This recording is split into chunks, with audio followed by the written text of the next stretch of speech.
Oh, bro, I got the Nintendo Switch. I'm obsessed. Yeah.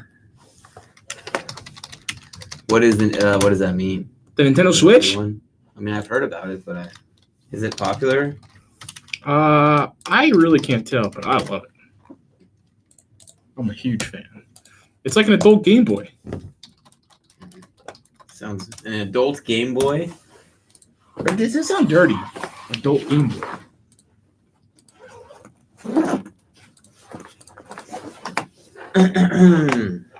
I mean, what's up, David? Look, I'll show it to you. What's so cool about it? Why is it so much cooler than? Because it's a Game Boy. Look at this. It's cool looking. Yeah, it's a Game Boy. It's about the look. You got the Zelda. You can play basically all the games you can play on PS. Well, not all of them, but some of the games you can play on PS4 and Xbox. You can play on here. So imagine just having your FIFA mobile, and not like on your phone. Don't crap in the parade, man. Don't do that. I was super excited to tell you about it. What's up, Landon? I thought you'd be like into it, and it turns out I don't know about this stuff. I thought for whatever reason I thought you were a gamer. Me? Yeah. Football Manager. That's not a game. I love that game. That's just a simulation of a game. It's so fun. How is it fun? I love it. No one's ever going to convince me that game is fun. I tried real hard. Well, it's not for you. It's definitely not for you. 2015. Yeah. I'm sitting there like, what is this? I don't think it's for you. What is this? It's amazing, dude. It's not amazing. The most realistic simulation. Football Manager? Yeah. Oh, bro, you should have heard my intro to the radio show yesterday. Did you screw up or? No. It was like a nice little monologue.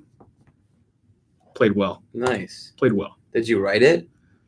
No, I didn't write it. It was just kind of like an impromptu thing, but it was still kind of fun. Landon wants to know what your favorites. We played blues music to kind of emphasize the sadness. It's been a sad week. Down times. My favorite Switch game right now.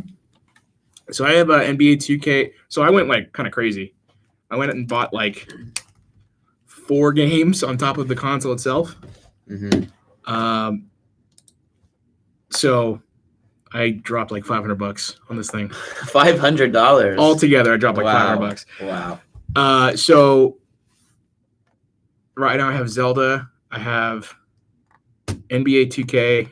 I heard 2K has a bunch of issues, a bunch of glitches and stuff in it.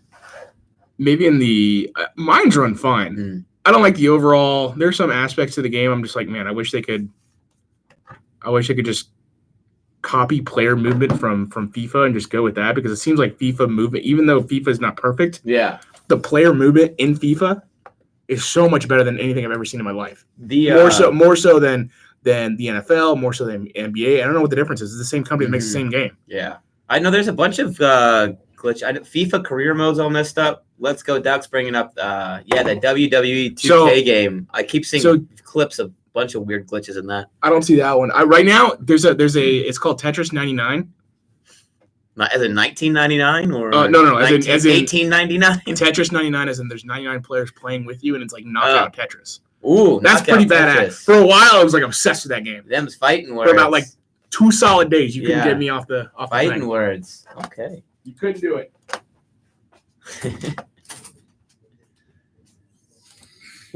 We'll go live shortly, y'all.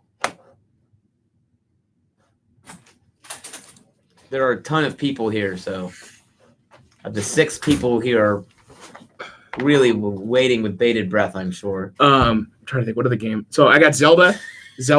I want to talk about this. Zelda. I know. I got Zelda. I got NBA 2K. I got Mario Kart. Oh yeah. And I got Super Smash. Is Mario Kart the same as the classic? Yeah, I mean 64? they add their little wrinkles to the newness of it. I also have all the Super Nintendo. Well, not all, but a bunch of Super Nintendo games because they have like a package that's free. Mm-hmm. And I got all the regular Nintendo game. Well, another similar package that's got just a bunch of games in it. Interesting. What a freaking dork. Yeah. Well. No, this is not our last podcast of the year. We will. If anyone wants to add me on the Switch network, hit me up at Eric G. Quintana on Twitter.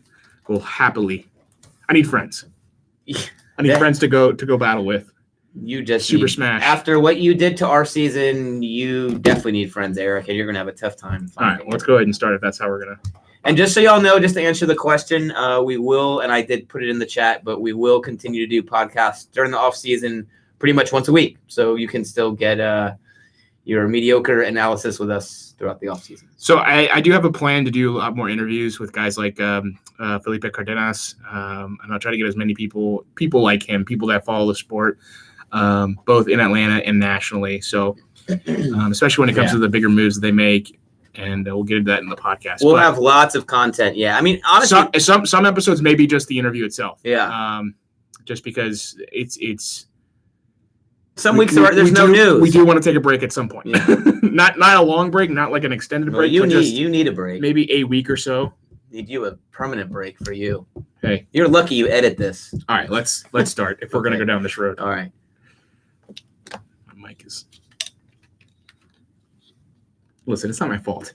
Yes, it is. It's not. Yes, it is. Yes, it is. Let's go Ducks 96. All right, sending me a request. Just want to be my 11-year-old in Mario Kart. All right.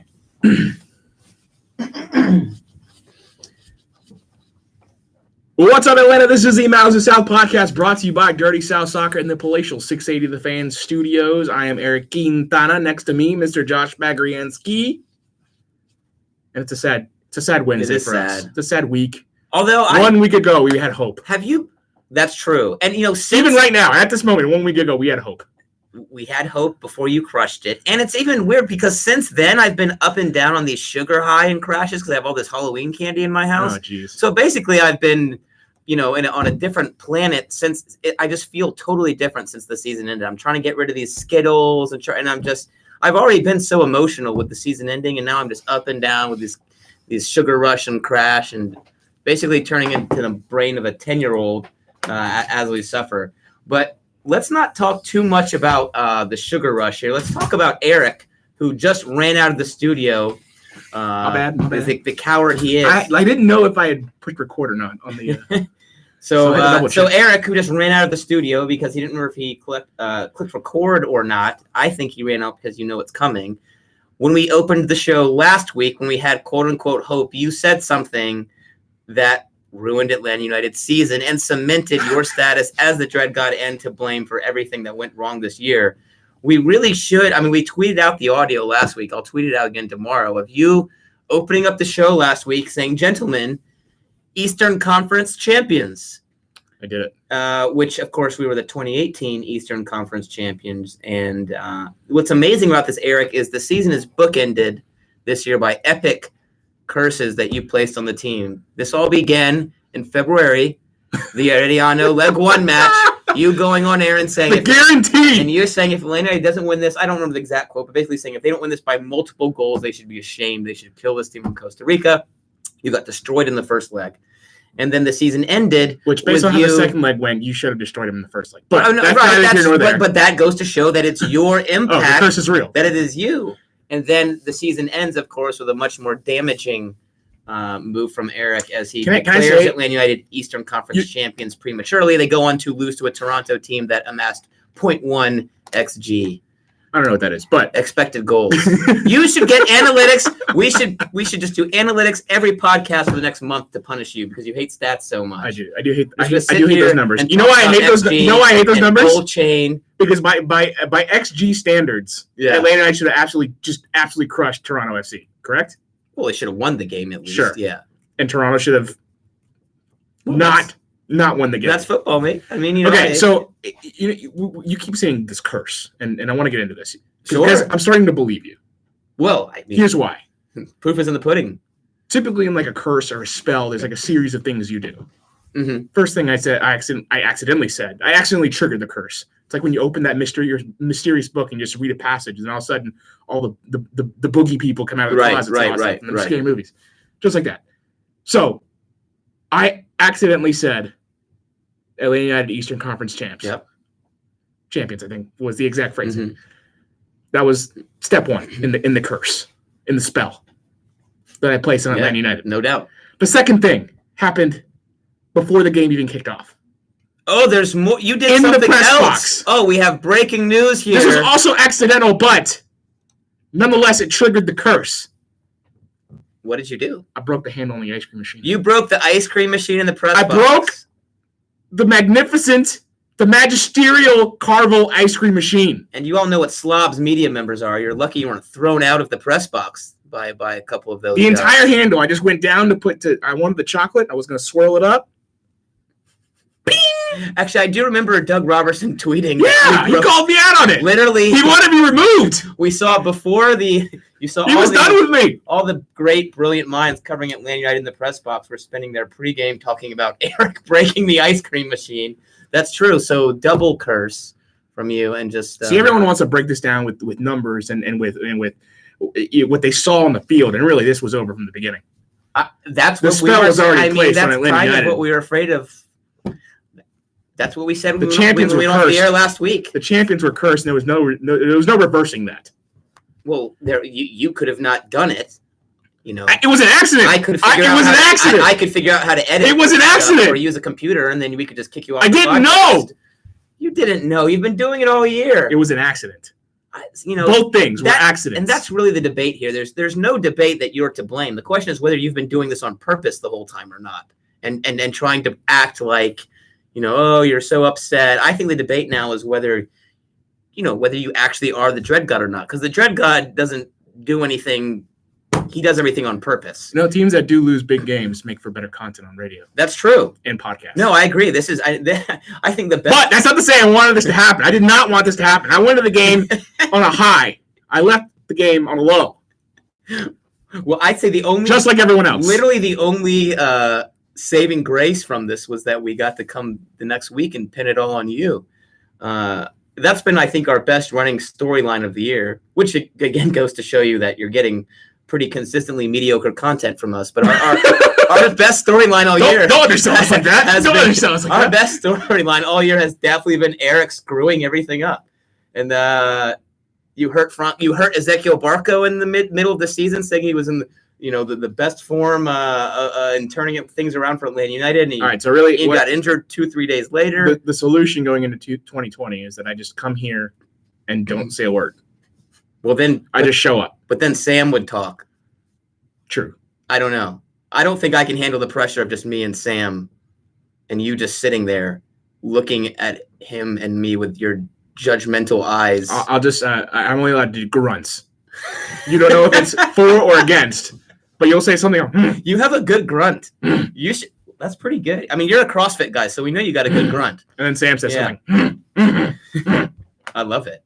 And you say something. You can't screw us if you're not speaking English. You can't screw the team over. So I just can't believe you did this to us. And then I've just been depressed eating chocolate and Skittles for the last week. I really want to. I'm trying to find a way to share the opening, whatever the opening segment of the. It's 2 minutes. It's the intro and then a good minute and a half of me just going off. Not going off, but just having fun with the whole. We lost thing. Oh, from the radio show? Yeah. Yeah. By the way, if you don't know, we have a radio show. Tuesdays, 7:00. Yeah. Atlanta Sports. Move to Tuesdays. Move to Tuesdays. Wednesdays to Tuesdays. Yeah, so if Wednesday was the issue, Wednesday's no longer the issue. Going up on Tuesday. Yep, that's right. So tune in. What was your monologue? No, you had a little opening. You told me this before we went on. You had a little opening monologue. It wasn't necessarily. Monologue is probably a bad way of phrasing it, but it was like a little, just a little thing I did where I cried. You cried? Really, that was it. Wow. Well, you should cry. That's the only thing that makes me feel better is that you cried yourself into oblivion after ruining the season. It wasn't fun. I mean, just think about how different things could have been, y'all, if it wasn't for Eric. Really, it's my fault. If I just figured out how to use a computer, I could do all this by myself, and we wouldn't need him. Really, you guys just need to push me out of the podcast. Eric is that's really the answer. Eric is an essential part of the podcast because he is the reason that it actually goes to air, that you could actually hear it. So unfortunately, we're in a bit of a conundrum here where removing you means no more podcast. So bit of breaking news. I don't know if this is going to add to the fuel of my curse. This is Paul Tenorio, friend of the podcast. Mm-hmm, that's right. reporting with Sam Stagecoal. Atlanta United has agreed to trade Darlington Nagbe to the Columbus Crew in a deal that is expected to bring a significant haul of allocation money. What? As of 8:56. Are you serious? Tonight. The timing. So now Nagbe is gone because of you. Is uncanny. So now you've cost us Nagbe. I can't. I truly wish there was a way. I guess you could watch the YouTube video and know for sure that we recorded. We started the show 5 minutes before this happened. This is not knowing that we were going to do this. Oh my god. So that's it. Go ahead. So you got rid of. I can't believe it. Moment of silence for Doug. We've been live for like 5 minutes. We haven't even gotten to like the meat and potatoes of the podcast. Oh my god. It's not good. We expected this to happen. Wow. We expected Darlington Nagbe to move on. I wasn't expecting it to happen when we were. I'm totally unprepared for this. Because it's happening now, it's my fault. If it happened tomorrow, I'd be like, you know what? We all knew it was going to happen. But now, during the middle of the podcast, the curse continues. Yes, exactly. Wow. Yeah, sorry, guys. Nagbe is gone. Wow. Reportedly. Okay, it's going to happen. Come on. Yeah. He wanted to move. Caleb Porter is like probably salivating to get his buddy back. And look, if they pay Nagbe, good for him. He deserves it. I find it hard to believe, and I wonder what kind of I wonder if Atlanta United try to come back with a better offer or some kind of offer to keep him here, because it sucks to think that he's leaving just like that. I guess not just like that, but because we'll get allocation money. So. Wow. Should we just jump into this late? This literally coming out now. So let's start with this first. Stick with Toronto, and I will try to read a little bit about this, and we can assess this in about 20 minutes. Well, we can look. We've all heard the talking points at this point. A week later about the match and what happened exactly. Atlanta United dominated possession, dominated the flow of the game, and Toronto FC in their 2 moments of the match found a way to get one past Brad Guzan. One curling shot, one from outside the box, probably 2 shots, and then any other moment of the season is either over the goal or going wide. And in this match, Toronto FC flipped the coin and landed on heads both times. I just feel like it sucks for Atlanta United because they played so well. Frank de Boer was asked after the match why he didn't sub Tito in earlier, why he waited till the 80th minute, and Frank de Boer's answer was kind of hilarious. It was in Spanish, but his answer was kind of hilarious. Like, did you see you dominate? Did you see us dominating the match? Did you see how the match went out? Did you watch the match? I think it was his exact words. Yeah, I mean, I think if you look at it, as I said, I can't be mad at the way they played. I can only be mad at the 2 moments where they just switched off. It didn't even switched off. I don't even think the first goal was a switch off. I think it was just kind of like a lucky moment. The second goal from Nick DeLeon was a switch off. Both Julian Gressel and Lorenowitz. I'm convinced both center backs. I'm convinced that both of them thought that the other was marking the man. There were actually a total of 4 players that could step to the ball. I mean, take nothing away from the finish, but it really is one of those matches where, and these things happen in soccer where, Atlanta United, I think, clearly deserved to win. Greg Vanney admitted as much afterwards, saying that Atlanta United controlled the match. And that's the thing about the single elimination playoff format is these are the type of games you can go out on. And people are trying to compare this in terms of being unlucky. People are trying to compare this to LAFC going out to Seattle. It's really not comparable. Seattle created opportunities against LAFC. You're literally talking about Toronto, 4 shots, 3 from outside the box. This is a game that you win 9 times out of 10, and that's just the issue with the single elimination playoffs. I have no issue. I personally have no problem with it. I think it's been good for the league, but it hurts because that match, it really felt like things were falling into place for an MLS Cup run. And really, when I look at that match, there's nothing to indicate to me that wasn't the case. You saw a pragmatic team with the setup, controlling the tempo, strong and stout defensively. You get that early goal. Yeah, you're unlucky to miss the Joseph Martinez pen, but that match felt so much like, and people are saying, Atlanta didn't create a lot of chances. In a conference final match, there typically are not going to be a lot of chances. So the fact that you hold Toronto to virtually nothing going forward, and created enough for yourself to get an early goal, get an early pen. I think this was clearly a game that Atlanta United deserved to win. And I really, despite the fact that, yes, on that winning goal, you would like, there are 2 or 3 players you would have liked to step to the ball. I really can't look at that performance and nitpick anything at all. You just got massively unlucky on 2 cracking finishes from Toronto FC. You saw Joseph miss a penalty, which he almost never does. It was just one of those nights. And unfortunately, that's all it takes to end your season in the current playoff format. Yeah, look, it sucks. It sucks. There's not much more to say because like you said, I can't really fault the play. You can fault the couple moments. Look, it was kind of hilarious. I've been talking all year about how bad Atlanta United is against teams that bunker, and in the first 5-10 minutes in which Atlanta United had all the field to themselves, essentially, where they could run up and down the field, do whatever they want, where Pity was balling out for 10 minutes. After those 10 minutes, after the PK, Greg Vanny was like, all right, well, we can't play like this. We're not gonna stand a chance playing up and down the field like this. So what do I do? Or what does he do? Drop all 11 guys behind the ball and see what happens. Yeah. Pick your moments, and that's exactly what they did. Toronto FC picked out the exact. Well, I think it was a surprise to them too. That in the 2 big moments they had, they capitalized. No, and you could see there's a little reaction. There's a little bit of luck in that. And I think the reaction tell you everything, especially in the De Leon goal. It was like, oh, this is crazy. Because I think if you're Atlanta and you say the 2 big moments for your opposition are 2 strikes from outside the 18-yard box, then you say, okay, good. And we'll tip our cap to you. And if you score one of them, little less both. So, I mean, it's just, professional players do good things on the field. I mean, it's as simple as that. I thought the setup was good. And I do want to address, and we know this match has been talked to death, but I do want to address, and you kind of touched on this, Eric, the idea that Frank de Boer should have substituted earlier. All right. I think that's really, first of all, this is a very common, we've talked all year about kind of these common bland criticisms of coaches where they're playing too slowly. The team doesn't look motivated. Another thing you hear a lot is, why didn't you change things earlier? And that's an easy thing to say after the match. Right. But I didn't really why would you change things? Everything was working during that time period where you're leading 1-0, you're clearly on top. Like we said, Toronto is not looking dangerous, particularly in the attack. And I guess the consensus criticism from folks is that Tito should have come on.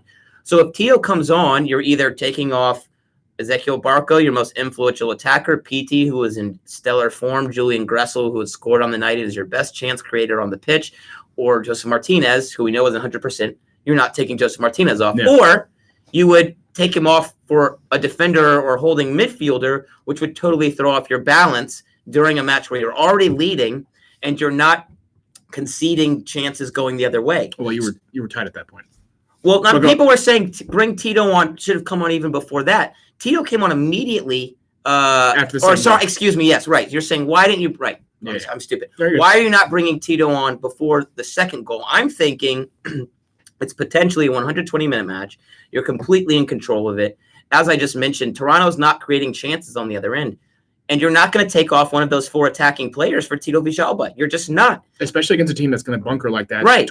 So why would you entire second half of the match. Would you take off a holding midfielder or an outside back and change your shape and lose your balance in a match you're controlling like that? It's certainly Tito Villalba makes no difference whatsoever with Nick De Leon scoring from 25, 30 yards. So I just don't understand that criticism. It's easy to sit there and say, you got to change it. But as Frank de Boer said, why would you want to change at that time when you're completely in control of the match? It just doesn't make sense. Both goals were a surprise. Yeah. It's not like it came from any kind of buildup. We can all talk about the Nagby foul, whatever. That was the goal happened a good 30 seconds after that all went down. You should be over that at that point. And I get the outrage because I too thought it was a foul. But as defenders, as professional athletes, you gotta get over that real quick and not let the guy open himself up into some space and take a shot like that from outside the box. Yeah, especially when there's 4 of you in front of you. I whatever. I'm passive at this point because look, they did play well. I think in regards to the Tito thing, I don't know what space you're going to play him into. Because if you're bringing him on, you want to open this game up, and that's not going to happen. Yeah, and that's why when you went down 2-1, you bring him in for Parkhurst because you got to go crazy. Yeah, at that point, just throwing all attackers and hope for the best. If you had made that sub at 1-1, I mean, people would be saying Frank de Boer is crazy. I mean, can you imagine if you make that sub at 1-1, take off Parkhurst for Tito and concede on the other end? You saw how effective he was in the 10 minutes that he did play, and it was absolutely zero. I know it's just 10 minutes. It's a little unfair to really characterize his play based off those 10 minutes, but everything you saw that he did was exactly what I expected. I expected him to have to take a player 1v1. I expected him to try to go around a player that wasn't going to work. I expected him to go at a player once and get defended well. And even if he had gotten past that first defender, which he never did, he's got the next defender in front of him waiting to pounce on that ball.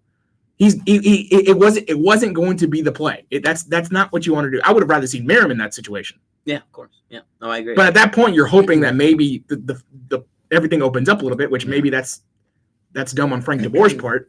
Because I want Merrim in there because he's good with the ball at his feet. He's good taking on defender. Well, at least he's a lot better than Tito in those moments. I mean, I still think it depends on the situation. I mean, I think Tito's the sub. If you go down, I think that we like the Tito in that moment because of his speed, which I thought again at that moment was useless because you knew they were gonna put all 11 guys in the box. And on top of that, the fans at least love Tito Villalba because he's got this capability. Everyone loves his capability of taking a big rip from outside the box. Which, think about, in the 3 years he's been here, sure, he hasn't had a lot of playing time this year. He's done that, twice? Yeah, I mean, twice? And it feels like it's not like it's a consistent. It's not like it's a consistent thing for Tito Villalba to take a rip from outside the box. He's done it in a couple key moments, and we love him for that. But it's not a consistent thing for him. He can do it, but so can Pity, so can Barco. Yeah. So can any of them. So can Merrim. And we've seen Merrim do it. I guess people could be saying you could have brought Merrim on, but it's the same kind of thing with Tito. You're either going to completely change your shape and lose your balance, or you're going to bring him on for a better attacking player, at least this season. So I didn't get that. I thought Frank DeBoer, and to kind of put a bow on the postseason. But at the same time, I think that's such a minimal thing for me to crap on Tito. I just. To going back to your point, to be upset about the fact that he waited that long, I think it's kind of pointless.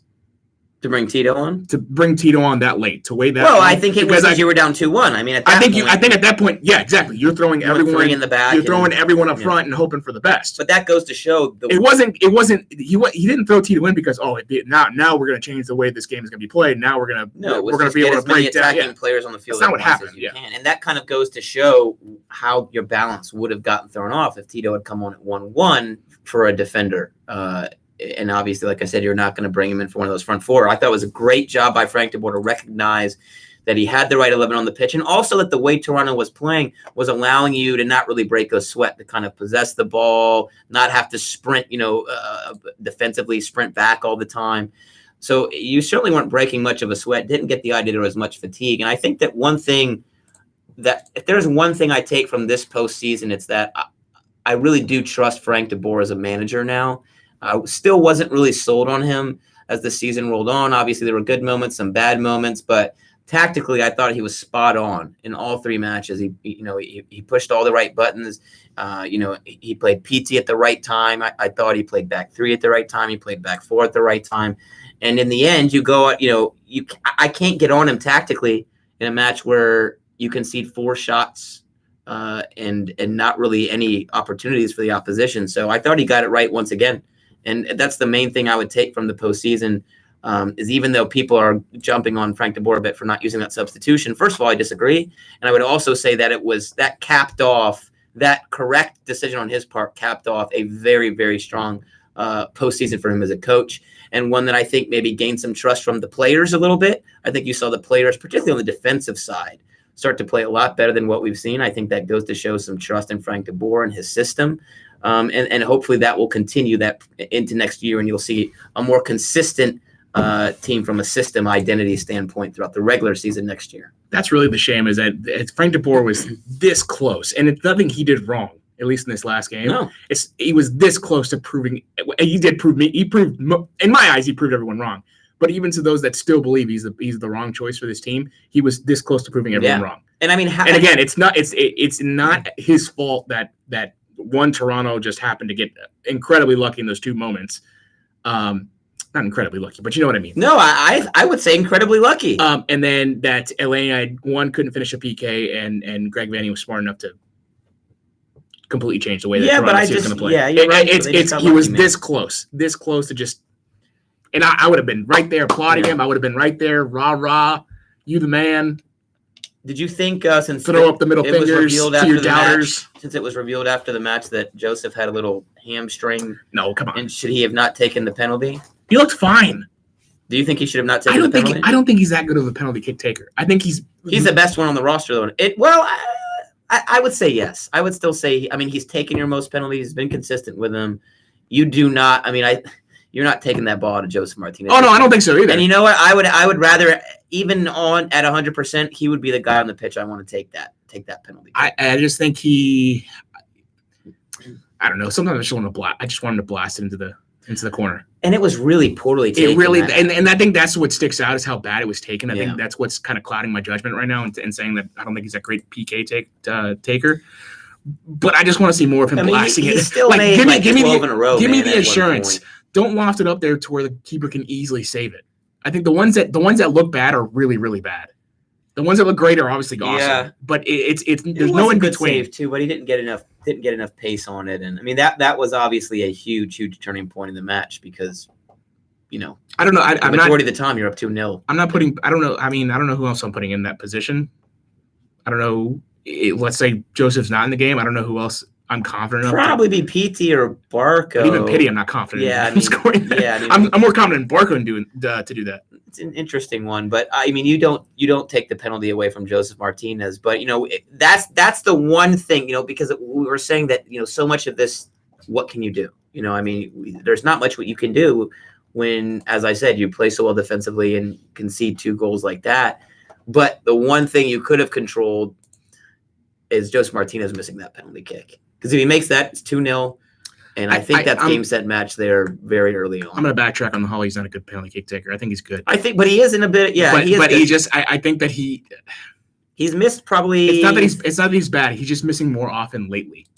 Yeah, I think he's. And those are sticking out a lot more. Those are sticking out a lot more than obviously the good ones that he makes. I think that's how I'll revise what I said. Yeah, he's definitely not.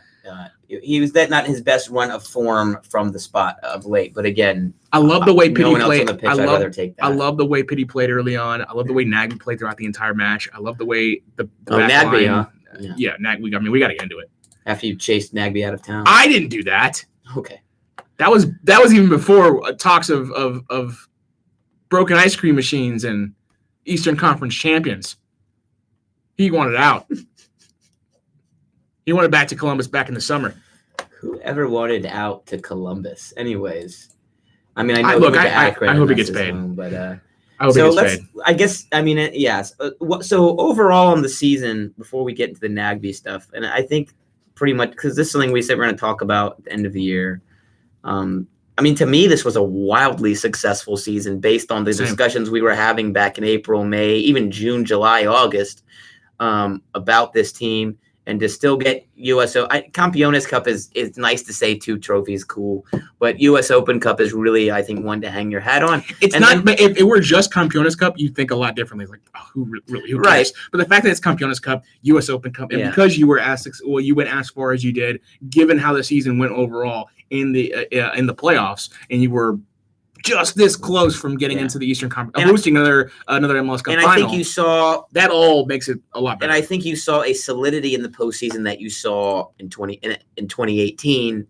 So you saw that, again, this is a team that understands how to switch on in a different way in postseason and knockout soccer, that type of thing, as we saw obviously with the U.S. Open Cup and then into the playoffs as well. So I think that this year, in the end, is a massive step forward because the first year where you really faced some adversity and you came out the other end with 2 trophies and playing maybe your best soccer of the season come playoff time. And you just got unlucky in the conference finals. Let me ask you, it's an incredibly lazy podcast thing to do. That's typically what we do. So yes. What grades would you give Frank de Boer, the Atlanta United, the team, the players, the collective team, and then Pity Martinez himself? Single out Pity. Because we got to. I'd give de Boer a B+. Okay. I was gonna give him about an A-. Yeah, I had him more like C+, B-. If he gets the MLS Cup, winning MLS Cup would have been A+. I don't care how the season went. getting to it would have been A because he couldn't get there, A-. And the way you're playing at the end to me was, particularly for postseason soccer, was A plus stuff. But I think he definitely made some mistakes early in the year. I think the criticism he had of himself was pretty valid, where he kind of said he maybe was trying to force his way a little bit too much, and you could see that push and pull between him and the players, and they found a way to kind of meet each other halfway and make it work. I also thought that the NYCFC match, the last NYCFC match in the season, where it ended up not making a huge difference, but you had a chance to get the number 1 seed in the East at that point and just got the tactics incredibly wrong. Played Tito Villalba at left wing back. This was not a season where the manager didn't make mistakes. I think De Boer made some pretty big ones, but the way he finished the year and the way, like I said, he was able to find a healthy medium between his system and the players who had become accustomed to Tata Martino, and what he brought to the table really, really was a good piece of managing from him. The team in general, probably also a B plus. I think in that same I mean, I think the expectation is probably to me, the expectation every year is to at least make MLS Cup for Atlanta United. So that would make you an A- or an A. But like I said, the way you finished the season, the way you played in the playoffs, gives me very little reason not to believe in this team again next year to make a run. And then, of course, like we said, U.S. Open Cup, Campeones Cup, something nice to hang your hat on as well. You still got some silverware. PT, this is going to be fun. I'm going to give him a... Can I go first? So, First of all, is this based on PT's expectations? This is based off what you saw on the field. Okay, you go first. I give him barely a passing grade, C-, just enough to get credit for the class. I was going to give him a little more than that. I was going to give him I'll give him a B- because of his playoff performance from a C+. I think his passing was great. You really saw how good he was in the post. I mean, he really is. I know it's a cliche thing, but he really did play best in the big games. He really did. No, there's no doubting that. Yeah. So that's the reason I think I'd knock his grade up a bit. But, in the mid part of the season where you were missing Joseph Martinez for a small period of time on international duty, and you were missing Ezequiel Barco for a long period of time, that was his time to step up and put the team on his back. And he failed miserably during that period of time and made it clear to us, and we talked about it a lot, that this is a guy who's a fine player, but he's a luxury player. That he was not the glue guy. He was not the guy that kind of brought the team together and influenced the attack and in terms of getting control of the tempo, because during that time where you didn't have Joseph, and then certainly when you didn't have Barco, there was just no cohesion going forward. Yeah. He doesn't give you a lot defensively. So don't get it twisted. He had some very, very poor stretches of form during the season where the team really needed him to play better. That being said, when the team was at full strength, I do think he had to play his way into fitness a little bit as the season went on. You really saw the best of him. And I thought he was fantastic in the postseason, and a big reason that you're playing such good soccer throughout that time. Yeah, I'm C- because I wanted more from him. I wanted sure, he contributed at times, he had moments, but overall it was just, if he made an impact, I think it was barely an impact. Do you barely in the sense that he like you said, he wasn't a guy that you could really count on. You didn't know what kind of pity you were going to get. And really, his best. Okay, sure. In the big games, he has best moments, but outside of those moments, outside of U.S. Open Cup, outside of Campeones Cup, you really didn't get much else out of him, even in the big games. Not on a consistent enough basis either. So, but I think the question now becomes, because I do think that his paper's all red. But you think he's gone? He did. That's the thing. I don't know. Look, I don't know what team is looking at him thinking, oh yeah, he's a great value to our team. I really don't. I do think there might be some people that say we can get him at a relatively low value. I do think they might want to leave, and Atlanta might be looking to offload him. There's a great article on Dirty South Soccer where Rob Usry and Joe Patrick, our esteemed managing editors, basically just go through all the attackers and put their chances of leaving down there. And look, these guys, these two guys, they're just speculating, but they both have some inside connections. Sure. And they both put PT Martinez's chances of leaving at 80%. They basically did a little percentage of every player's chances of leaving. They put it at 80%. Joe said they think it's a very high chance of him leaving. In a perfect world, he'd have come and dominated MLS, but he didn't. And now I think the reason we probably won't see him back is that it's a move that seems likely beneficial. Then he also brings up that Atlanta might want his designated player designation removed from the books. So I think it comes down to two things. Mm-hmm. Frank DeBoer, after the game, said that he has been in talks with Carlos Bocanegra about moves he wants to make next year or ideas, mm-hmm. not anything specific. Because it would be way too inappropriate, way too soon to have that conversation, but just ideas as to what he's looking for, what kind of players he'd like, kind of giving Carlos kind of a guide as to what he should be looking for out there in the market. Mm-hmm. I think that this situation, you can look at it a lot like when you want to trade in a car and you got like negative equity on the car. What's a respectable loss here? What? I mean, what's a respectable, and what are you getting in return? The reality is, what are you going to bring in return for essentially admitting that we missed it on Pity? And the thing because if the next one is everything we wanted in Pity and more, then even if you take a massive loss on Pity, fine, you made up for it in the next year. Yeah, I mean, well, he's going to be really tough. I mean, he's going to be difficult to move, and that's why I don't think he's moving. He hasn't played well enough to take the next step to a bigger club, like Miguel Almiron say, where Newcastle can come in and you double your profit from the original or whatever it was from the original transfer fee. That's not the case here. If PT's going to go somewhere, all the rumors have been back to South America, and I don't see any of those clubs paying the same amount. So you'd have to expect Darren Eales and Carlos to be like, all right, well, we completely give up on trying to make Pity Martinez work. And that could happen. I mean, that could happen, and I could see a totally valid argument for doing that. I think that would first come from Frank DeBoer, and then Carlos would be like, I can't really disagree. And then Darren would be like, guys, we got to try. And then Frank DeBoer would then go back to Carlos. Carlos would then go back to Darren. They'd have another meeting and be like, guys, we're not going to have a good future if we depend on Pity next year. But the thing, that's how that conversation would happen. You're going to sell him and lose that much profit, Arthur Blank is going to have to sign off on that too. I don't know. Look, because if you're going to sell a guy for that much less profit, that's the owner is going to say, whoa. I think we're spending $15 million on this guy and then shipping him back 1 year for $2 million. At the very least, he's going to say, if I see this happen again and again, I know you're not doing your job right. So I think that at the same time, you're going to have to go to the owner and say, are you willing to take this hit? I think normally, to an average team, that's the conversation you have. But Atlanta United has had success. No, and I think Arthur Blank might say, "Cool, this is part of the game." First of all, if anyone thinks it's best for the team, if anyone thinks that Arthur Blank has his hand in Atlanta United, I think you're absolutely wrong. I agree, but this is a case where he's going to say, "I just lost $13 million." I disagree. But I'm just saying, Eric, there's no way. I understand what you're saying. Without this is maybe one time where they're going to say, "Look, Mr. Blank, this guy, it's not working for him. It's not working for us.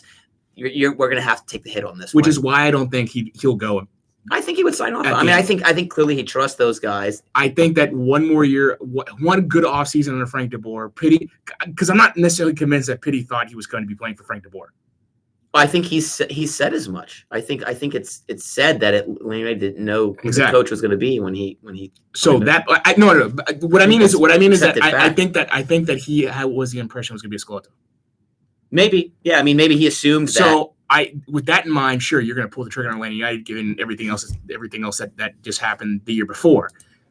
With that change, you kind of shock the system. The way the season started, the way that things just didn't pan out in Atlanta at first, the disagreements, the back and forth between player and coach, maybe with the full off season, maybe with a better game plan going into the middle of the season or going into the season, maybe with again an established coach who can take the full off season and develop better what he wants to do, communicate everything he wants out of his players a little bit better. I don't think. Look, I don't know if I really trust, because Atlanta United's Arthur Blank's got a lot to do with what's going on with the Falcons and Dan Quinn. Mm-hmm. Dan Quinn should be gone, and he hasn't pulled the trigger on that. There is no reason. This is like going into your final exam knowing that no matter what, you're going to fail. You're going to fail the class. You can get 100, you're still going to fail the class. That being the mindset that I guess Arthur Blank has with the Falcons right now, why would we expect anything to be different? I don't think it's going to be an Arthur Blank decision. I think it's ultimately going to be a Darren Eales, Carlos Bocanegra decision that is pushed by Frank DeBoer. I think Frank DeBoer is going to implant the thought, and then Carlos Bocanegra and Darren Eales are going to talk about it. They're going to weigh the options. They're going to see what's out there, and if there's a good deal, they're going to take it. I'm not saying that they wouldn't consider options, especially even if it's a little bit of a loss. Sure. But whatever you're bringing in has to be. There's a loan option always. Whatever you're bringing in has to be. It's got to be Frank DeBoer's guy. That way, if that doesn't work out, that was Frank DeBoer's guy. Yeah. So that's not on us. And I think with PT, I mean, I would put, they've got him at 80%. I'm more between 50 and 60% because even if he wants to go, and I actually think that after the postseason, I feel a lot better about him coming back next year. I don't think you'll have the same growing pain issues as this year, but I would put it more like 50 to 60%. Of course, these guys actually have some inside information. Now, the other one that's interesting to me is Ezequiel Barco. I think the only silver lining of him missing time this year is I think if he had played all year long, had that performance he had in the U20 World Cup, I think you'd be seeing rumors about him going to Europe the same way you were with Miguel Almiron last year. And in some ways, maybe even at a higher valuation because he's significantly younger. I think now, because he's still a little bit flying under the radar, I put it more like 15, 20% that Barco goes. I think next January he's gone 100%. But I think assuming he has a really good season. Right. Well, you know how I feel about Ezequiel Barco. A really good full season. I like Barco. Hey, can't put a foot wrong. He's brilliant. Brilliant. Just stop getting hurt all the time. Right. I know he's not. I know he has. He missed some international for the. I know he doesn't have that much control over it, but I mean, you gotta be able to injured him. You gotta be able to prove that you can put a full season together. Otherwise, no one's going to pay you. Yeah. Well, and I think they're not going to pay you that much. And I will just go ahead. Well, I'm not going to. No. I think if he does that next year, I'm confident that he will. He will have a massively high valuation, and that valuation would be way up there right now if he had simply played the full season. Because I mean, we've seen the different. I mean, it was so clear how much more cohesive Atlanta United were when Ezequiel Barco played attacking and defensively because he added a little bit of balance and with his work rate. And I mean, he's a player that, I'd put him at like I would say 10-15% chance to leave. He's more vital to Atlanta United than Nagbe is right now. Yeah, no question. Obviously, because Nagbe's getting traded. Then the other one by default. Before we go to Nagbe, who Eric, if you just joining us, Eric forced Darlington Nagbe out of Atlanta United at the beginning of the podcast. I told him it'd be a good idea. That's what I did. That might have been a way to actually convince him to stay if you told him it was a good idea. The opposite. And then he would have, do the opposite. It's like the. Have you seen the snow in Columbus? It's beautiful. Beautiful winters up there. I got to say, asking for a trade to Columbus has got to be a first. Got to be a first. Dude, US-Mexico game in Columbus. Yeah. That was the coldest night of my life. Oh, yeah. Legit. Which one did you go to? The first of the Hex. Oh, the famous Klinsmann where he switched to the system he never played before. And basically the beginning of the end for. Oh my God! So you're also to blame for the U.S. men's national team. You know what? I didn't think about it that way, but wow. The beginning of the end. I was there. Wow. Yeah, you were. Okay. I'm trying to think what I did. So as far as Tito goes, Rob Ussery again on the Dirty South Soccer. First of all, it brings a good point. There's no clear picture of his contract status. Remember that he was a designated player, but then he got bought down. So we don't even know what his contract status is as well. Yeah, he's gone. He's gone. I'd leave for him. And then also Joe brought up a good point that basically the Tito kind of the media got the feeling. I think the outside did too that Tito kind of represented one of the players that was clearly part of the old guard and didn't fit Frank DeBoer's system. So, between the fact we don't know what his contract he was this year's Kenwyne Jones. Oh God, that is really harsh, man. That is in the sense that he just didn't fit the system. That's what I meant, dude. Well, Kenwyne Jones didn't fit the system because he couldn't move 10 yards. That's just very. It's a different kind of not fit the system. It's harsh. A different kind of not fit the system, but harsh. It's in that same category. At least Tito can run. Yes. Okay. I agree. That was very like a gazelle. So I'm putting, I say 99% chance he's going. I think he'd be doing his career disservice. What I would hate would be if he went to someone else in MLS. Because, I mean, I wouldn't. If you, right, well, of course you wouldn't. I wouldn't. But I think, if he can stay fit and you put him in the right system with his pace, speed, power, I think he could be a terror for somebody. But I think he's almost definitely gone. I think he would prove my point. if he went to another MLS club. We'll see. And then, of course, he needs to go back to South America where they just fly up and down the field. Right. That's his. Joseph Martinez. That's where he's at.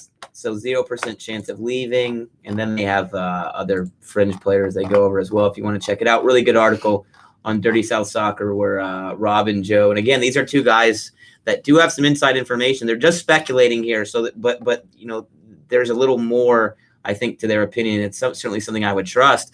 Don't forget, reported in the preseason by Dirty South Soccer, by these guys, sources telling you that Darlington Nagbe was asking for a trade to Columbus.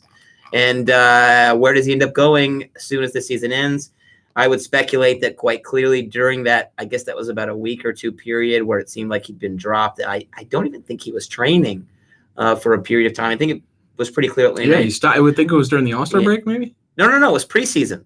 Oh, that's right. Yeah, you're right. And I think Atlanta United probably came to him and said, look, man, let's get through this year, and we'll get you to Columbus. So Darlington Nagbe to Columbus, at least reportedly. I remember now, because they were out in California, right? Yeah, at least reported. Yeah, right. He didn't go to California with them. At least reportedly from the Athletics, Paul Tenorio and Sam. Is it Stage Call, as you said? Yep. So we don't know the numbers on this yet, but it's being called one of the largest amounts of allocation money in MLS history. The largest trade for allocation money. Do you know who it was for and who made that trade? No. It was Orlando City for Dom Dwyer for $1.6 million in allocation money, including basically reaching as high as $1.6 million in allocation money if he reached certain incentives. The other one is Chicago. I just had a dirty thought. $1.2 million in game and TAM for David Akam. What are these teams doing? I just had a really dirty thought. And then, of course, Columbus Crew $1 million basically from Orlando for Justin Miram. God, Orlando just screwing up all over this. You know what I really want to happen? What? I want you to go to Orlando. Jesus Christ. Is it the worst thing? What have we not been talking about? I know. Paying attention? We're talking about Orlando. We're talking about Darlington. We're talking about Orlando. Okay. I kind of want Tito to go. Well, according to what we see here, they're going to give us like $8 million in TAM for Tito, so I'm down. But that's great that two of the three deals. So I'm saying you overpay for him. We reap the benefits. Yeah, no, I agree. Based on this, and he's basically useless in Orlando. Yeah, after what he's done to them, they'll give anything to just get him off our roster. But so I think it's safe to say you're looking at minimum $1 million in allocation money.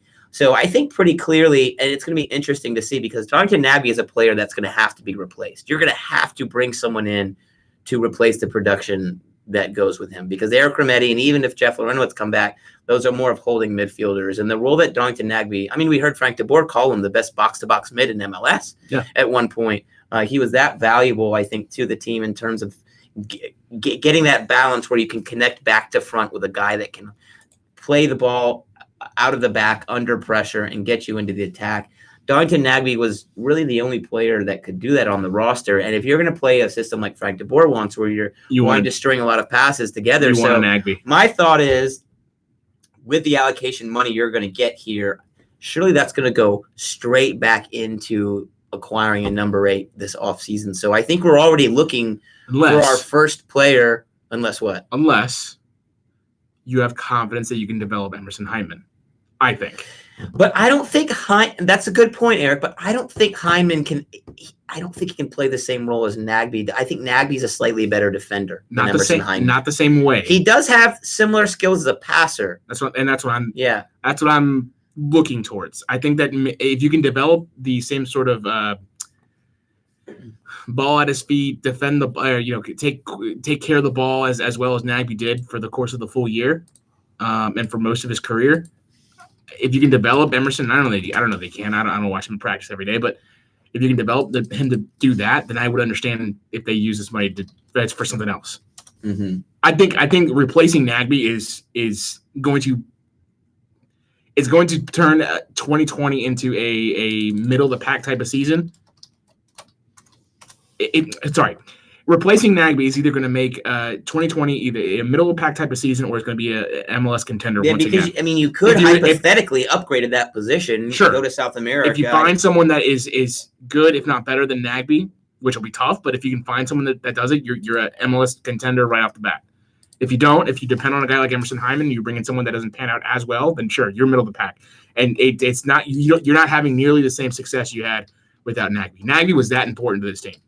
He was, and I don't think Emerson Hyman can replace what he left. I mean, Emerson Hyman weighs like 135, 140 pounds. So I know they're about the same height, but Nagbe weighs about 25, 30 pounds more than that. I don't think you can ask Emerson Hyman, and I know Miguel Almiron is like 100 pounds so wet. You're going to tell Miguel Almiron soaking wet. Right. Okay. No. I'm praising Miguel Almiron too. So all I'm saying, you could not take the ball off of Miguel Almiron. Yeah. Well, Emerson Hyman's not as good as Miguel Almiron, I'm pretty sure. So I'm just saying. You're just saying. Give him an offseason. You're killing me, Quintana. Give him an offseason. And he'll turn into Miguel Almiron. I'm not saying he's going to turn into Miguel Almiron. What I'm saying is that maybe he can.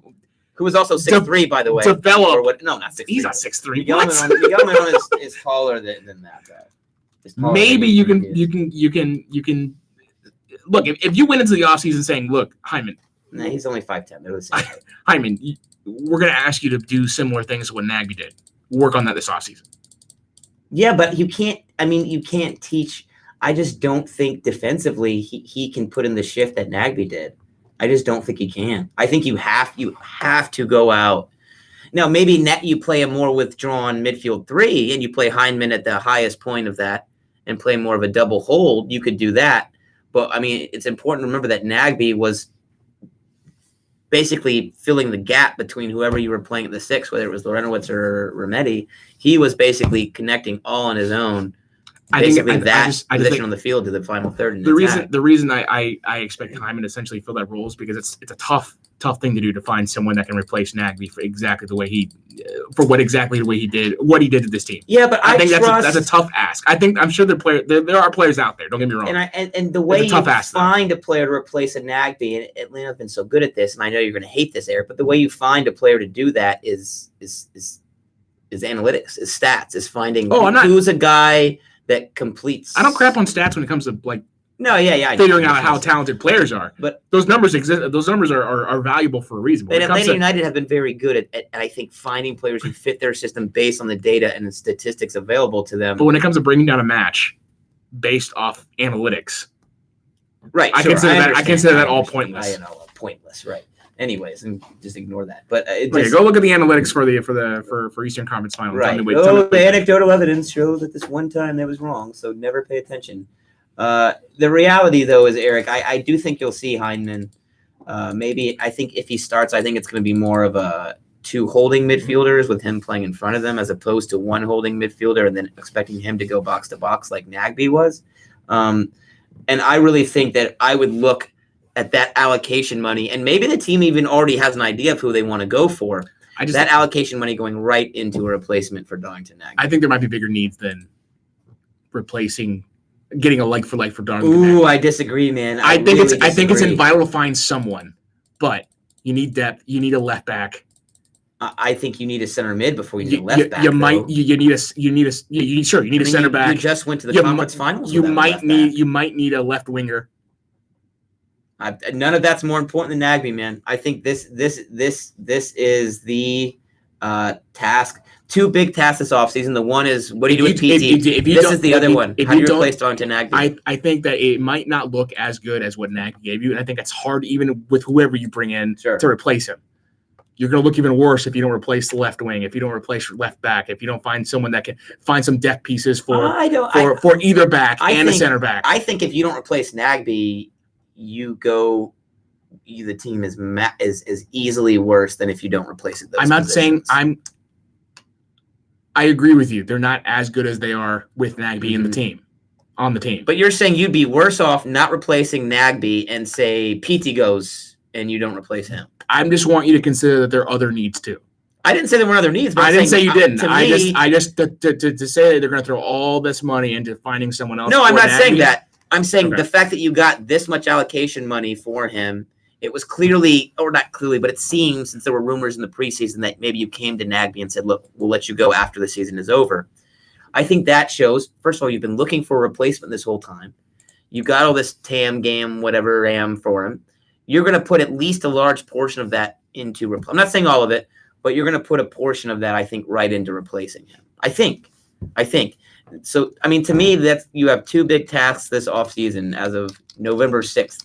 And the first one is, what do you do with PT? Like we just said, that's a total mess because, and like I said, I'm totally open to him staying, but it seems like the writing's on the wall. writing, yeah. I mean, it seems like things are pointing toward him leaving, but like you said, Eric, very articulately, how do you get rid of someone that you just bought for this much? And then you're gonna have to sell him for 1 year less. later. It's not. It would be different if it was next year. Right. No, yeah, and right. You had more playing time under his belt. Yeah. This means there's just nothing that I've seen that makes me think, ooh, look at him and look at the value you can add to our team because he looked like crap. Because at least essentially with 2 seasons, you say, okay, we really did invest in this guy. It didn't work out, but we really did invest in this guy and tried to get our money's worth. If it's 1 season, it's just admitting failure. And again, we'll see how they handle it. That. And now we see how do you replace the production from Darlington Nagbe. I think those are your 2 biggest and most difficult tasks this offseason that we'll have to take a look at. So, wow. I can't believe this broke on the podcast. Yeah, my bad. Wow. I guess. Wow. A couple of key moments for Atlanta this offseason. If you want to go get a visual. Hey, and one real quick, Eric, put some respect on Dirty South Soccer's name, okay? I feel like people, not me, I don't know anything, but Rob and Joe. Are you talking about me? No. I'm just saying, what did I do? you people out there who like to crap on Dirty South Soccer.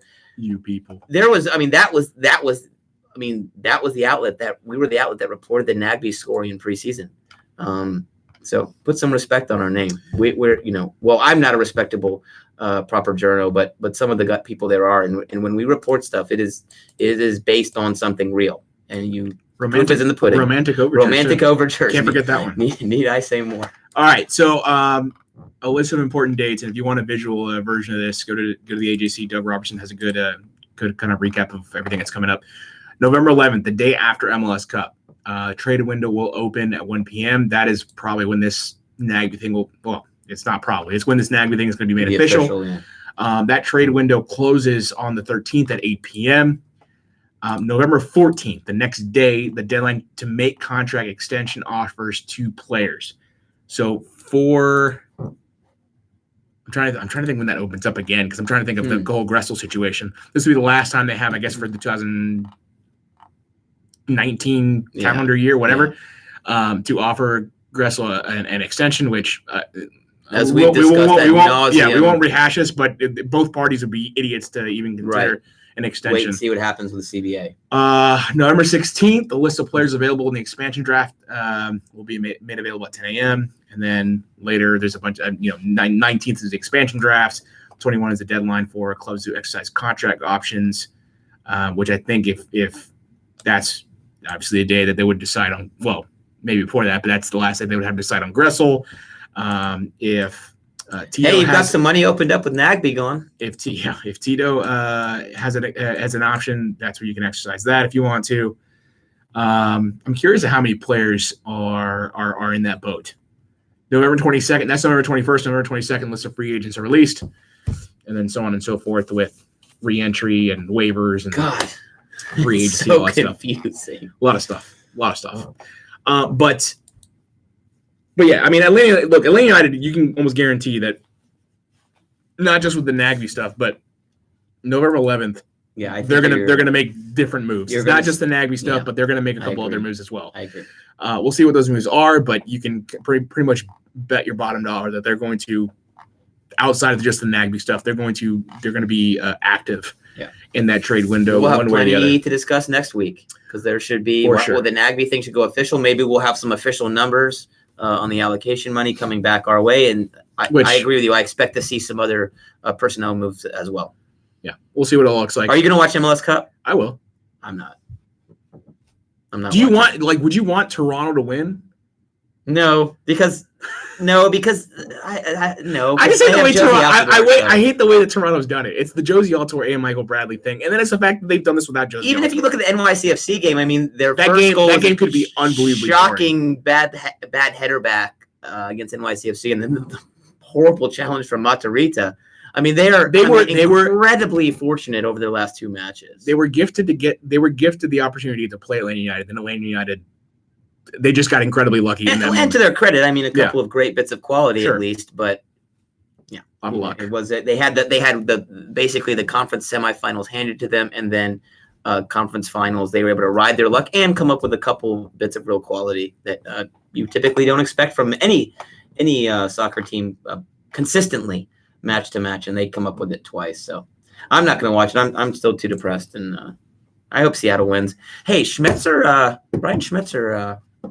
What was his mama? U.S. men's national team. No, come on, get out of here. I like this guy. I really like this guy. I don't think it's about the coaching. I think it's about the players. I agree, but I think he's fantastic. You could throw Klinsmann back in there. Get the right players around Klinsmann, and you're a success. I just think. I really think he embodies the culture of American soccer, and. He's an American. That's why. He's an American guy. But also there are a few unique elements, I think, to the American soccer identity, and certainly I think he embodies all of them, having been involved with the game for so long. And then I think if you look at the way Seattle plays tactically, it's always been good, and we've seen him change his tactics as the personnel has improved over the last year or so with the arrival of a Rui Diaz, getting a Leardom, getting Jovan Jones back. So we've seen him change tactically to play a little more attractive football than what we've expected. So I think this has nothing to do with the podcast really. So you can edit it out if you want. But I think he might, other than Jesse Marsh, I think that might be the best American coach out there right now. Can we go back to Nagby just for a second? Yeah. What's your favorite moment about Nagby in an Atlanta United uniform? That's a great question. Like one moment, or a series of moments that kind of are encompassed in one. Do you have one in mind? Okay. What's a great? I think the shoe phone picture. That's a great little him and the Parker shoe phone stuff is great. Him and the but it's funny because he's a guy on field where you don't think about one or two moments. You think about the quality, the same amazing thing happening over and over and over and over again. So I have to think about it a little bit. Shoe phone that comes from Sam Jones on the Dirty South Soccer Slack chat. Yeah. Shoe phone. I like shoe phone. So Joe Patrick basically says what he says. I only have one memory, and it's one he did a million times of him shielding someone off and driving upfield. Sometimes I think me and Joe. Sometimes I think me and Joe are the same person. Same brains. Same brains. But yeah, I mean that's what I'll remember is just yeah. I mean his unbelievable ability. You know what I'll remember from the most, Eric? This is yet another American player that was misused by his managers at club and international level because he was such a talented young player that just felt he had to be a number 10 or he had to be a playmaking wing when really he fits into this very specific role that he played for Atlanta United. I think that's what I'll remember is kind of like what Joe said, doing that same thing over and over again. That's because he was put in a position to do what he was so good to do over and over and over again, and not asked to do things that maybe he's not as good at. So that's the main thing I'll remember about Darlington. I think Nagby is also a great kind of a great guy, a great example of what you can do in American soccer because he's gone up the pipeline. Started with Akron with Caleb Porter, ended up in MLS with Portland. Yeah. Moved to Atlanta United. Now he's going back to Columbus to reunite with Caleb Porter. Yeah. He hasn't really gone overseas. Has he gone overseas at all? I don't think so. Mm-mm. Hasn't gone overseas. Been linked with a couple of teams. He did the U.S. He did the U.S. Yeah, that's what it was. He did the U.S. men's national team, and he's arguably the best player not on the team. Well, he is the best player not on the U.S. men's national team right now, or actively being called up on a regular basis by his own doing. By his own doing. Yeah. And it's a credit to what you can do in American soccer. I think. Sure. I think that all the crap by you not being able to make it within the college ranks is a bunch of crap at this. Well, not just because of his example, but you look at Julian Gressel who did the same thing, and there's a bunch of other examples as well. It certainly can be done. Certainly can be done, and obviously he's reuniting with his college coach Caleb Porter, who I'm sure he's very thankful of being able to develop him, put him on the pro pathway out of college. And you know what? I think the first time I really noticed Darlington Nagby was that preseason match in Nashville, which was played basically in a swimming pool. His first season in Atlanta, and it wasn't even really a game because the ball couldn't move on the grass. It was really miserable. But Darlington Nagby was able to complete pass. I mean, he was the only guy that was still able to play his game on the field, and I was like, wow, this guy can really pass the ball even on a waterlogged baseball pitch in Nashville. That's the moment where I really first noticed him. Like, wow, this guy can be really good playing where he's comfortable for Atlanta United. Okay, Toyota Football in the Slack chat says, honestly, for me, it's about Rob Ushery. This is the Dirty South Soccer Slack chat we're just pulling from right now, by the way. Rob was a bigger Nagby fan than an Atlanta United fan. Unbearably so all through 2017. He kept saying that we should sign Nagby, etc. I think we should have been kicked out of Slack for disparaging Nagby by now. No kidding. No, that's true. Rob loves Darlington Nagby, and I think he was. He's well on. Oh, you didn't hear? He's leaving us and going to the Massive Report. Rob is Report of Columbus now. Rob, right. Well, if we don't have Rob, I think that might be the end of us. But, look, he was. I think Joe mentioned it on Twitter that in the locker room, it looked as if the players were kind of saying their final goodbyes to him. So I think they all knew this was coming. That they all knew this. Again, more inside information from DSS. Yeah. So it's Look, he'll be missed. He's a player that'll be hard to replace. But if Atlanta United can replace him, as tough a task it is, it'll go a long way for Atlanta United for the continuity of what Atlanta United wants to do season in and season out. There's a playing for MLS Cups, making runs in the playoffs, U.S. Open Cup, all the sort. Certainly, he's a absolutely essential piece to all the success over the last 2 years. And we'll see how he changes Columbus, because he's going to make an impact. We'll see how he changes Columbus, and hopefully. Look, honestly, just because Nagby just seems like such a sweet dude, just based off the interactions you have with him in the locker room and stuff like that. Seems very well liked. The way he kind of just handles himself off the field. You hope that he doesn't walk into Columbus and just it's missing the playoffs. The last few years of his career, all that stuff. You hope that he has success, even if it's. I hope. All the success from Nagby, not necessarily Columbus Crew, but just don't let it be at the hands of Atlanta United. That's all I ask. And we'll see. I mean, it'll be interesting because a player like that really, particularly in the role that he was in for Atlanta, really shines when the personnel around him is good. Yeah. And so who knows? I mean, hopefully he doesn't get forced, like I said, into a position where he's asked to do things that maybe he's not great at. Because he's a middle third player, he's not a final third player. So it'll be interesting to see how Caleb Porter uses him. Best of luck to him. Send us your favorite Nagby moments to social media at Eric G. Quintana at MOTS Podcast. You can find me at JoshB914. Anything else we didn't hit? No, I mean I'm just furious with you because I just gotten over the fact you ruined the season and now Nagby's going. So all right, well. Next podcast we do, Barco's probably. If Barco gets sold and we do the next podcast, I quit. Gosh, it will be. I mean, I'm becoming a Man United fan. The radio show is on Tuesday. Orlando City let's do it Tuesday so you can further blame me for everything that happened Monday. Cool. Sounds good. Sounds good. Sounds like a plan, man. All right. That does it for us. Wraps up a 2019 season. Yeah, I'm gonna go eat some Skittles. 8- for the season as a whole.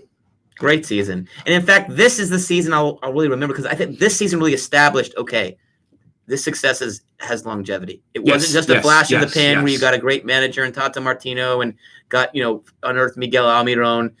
This thing has legs and this is a club we're going to hear from for years to come. Yeah. Definitely better than Orlando. All right. That'll do it for us. Until next week. Take care. We'll see you next time, Atlanta. I have no idea why I said take care. Take care. I have no idea why I said take care, guys. Take care of yourself. I'm in my head going, last one of the season, but we're coming back next week. Take care. Goodbye. I have no idea why I said take care. It's like what my 80-year-old uncle says to me on the phone.